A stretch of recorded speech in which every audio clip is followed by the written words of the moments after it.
बिस्मिल्लाहिर्रहमानिर्रहीम। अस्सलाम वालेकुम नाज़रीन।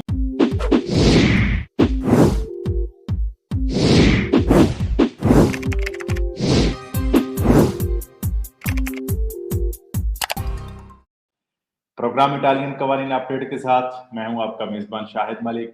आज हम कुछ इटालियन कवानीन जिनमें अपडेट्स होती रहती हैं उसके हवाले से बात करेंगे और काफ़ी टाइम के बाद आपसे मुलाकात भी होगी। तो देखते हैं आज की अपडेट्स और उसके बाद जो है इंशाल्लाह ये प्रोग्राम का सिलसिला जारी रहेगा।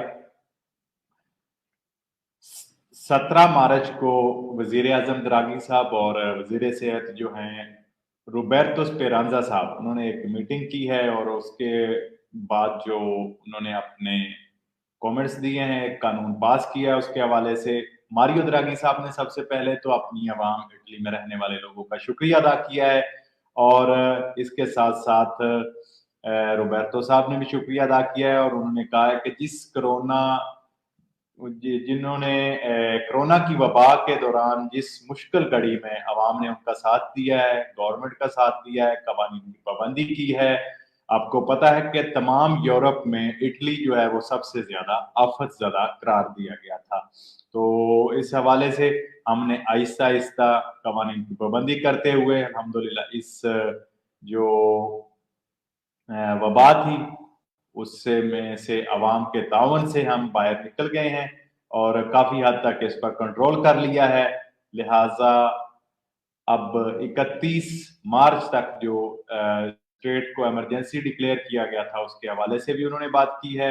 तो अब हम उसको खत्म करने जा रहे हैं। रोबर्टो स्पेरांजा साहब का भी कहना था कि अवाम के तावन से हमने बहुत बड़ी अचीवमेंट हासिल की है और स्पेशली वैक्सीन के हवाले से इटली में रहने वाले लोगों ने बड़ी तादाद में वैक्सीन लगवाई है। इस वक्त तक अवाम का 91.3 के करीब लोगों ने एक डोज लगवा ली है और 89.6 यानी तकरीबन 90% के करीब कुल अवाम जो इटली में रह रही है उन्होंने डबल डोज लगवा ली है।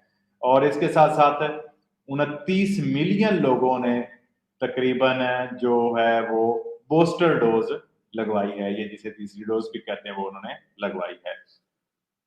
आपके इस तावन से हमने सर्दियों में लॉकडाउन नहीं किया, रोबर्टो साहब का कहना था। और 31 मार्च को हम अब इमरजेंसी स्टेट जो इटली को डिक्लेयर किया गया था उसको खत्म करने जा रहे हैं।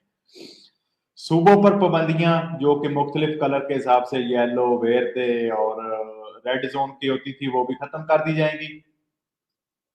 दूसरे मुल्कों से आने वाले लोग जो इटली में आते हैं उनके लिए क्वारंटाइन जो था वो भी खत्म कर दिया जाएगा। सिर्फ वही लोग क्वारंटाइन करेंगे जो पॉजिटिव होंगे। अच्छा, उसके बाद स्कूल में अगर किसी बच्चे को खुदा न खास्ता कोविड होता है, पॉजिटिव होता है, तो सिर्फ वही बच्चा घर रहेगा, बाकी स्टूडेंट जो है वो अपनी क्लास जारी रखेंगे, वो क्लास पढ़ते रहेंगे। अच्छा, इसके साथ साथ 50 साल से ज्यादा उम्र वालों के लिए एक कानून था कि उनको काम पे जाने की इजाजत नहीं होगी और उनके लिए वैक्सीन का लगाना जरूरी है, तो उस शर्त को भी खत्म कर दिया जाएगा। लेकिन उसकी जो बेसिक डोज है, एक डोज जो वो लगवाना जरूरी है। 50 साल से ऊपर वाले लोगों को एक डोज वो कम से कम लगी होनी चाहिए।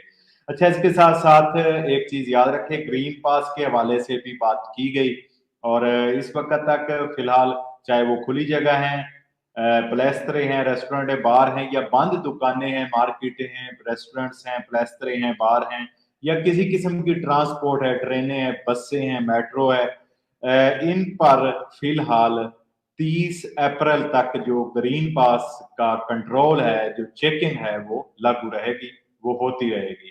बेशक 31 मार्च को स्टेट डिक्लेयर जो है वो खत्म हो जाएगी, लेकिन ग्रीन पास ये लागू रहेगा और 1 मई से इस शर्त को भी खत्म कर दिया जाएगा। अच्छा, जबकि एक सवाल के जवाब में वजीर सेहत ने मास्क के हवाले से भी बात की है और क्या मास्क पर इतलाक होगा 30 अप्रैल के 31 मार्च के बाद, तो इस पर रोबर्टो स्पेरांजा साहब का कहना था कि फिलहाल हम 30 अप्रैल तक देखेंगे कि मुल्क में कोविड के हालात जो हैं, नए केसेस जो हैं वो किस तरफ जा रहे हैं, तो उसके बाद हम ये फैसला करेंगे 30 अप्रैल से पहले, यानी हम 1-2 दिन पहले अपनी आवाम को, पब्लिक को बता देंगे कि मास्क के हवाले से क्या अपडेट है। FFP2 मास्क जो हैं, जो कि अंदर मार्केटों के या किसी ऑफिस में आपने जाना है, पब्लिक प्लेसेस पे आपने जाना है, तो वो फिलहाल शर्त लागू रहेगी। 30 अप्रैल से पहले वो बता देंगे कि अगर इसको खत्म करना है, मुनासिब हुआ तो गवर्नमेंट इसका ऐलान कर देगी। चौथी वैक्सीन के हवाले से भी उन्होंने कहा कि इस पर कोई जरूरी नहीं है, किसी पर कोई पाबंदी नहीं है कि वो चौथी डोज लगवाए, लिहाजा हर किसी की अपनी चॉइस है।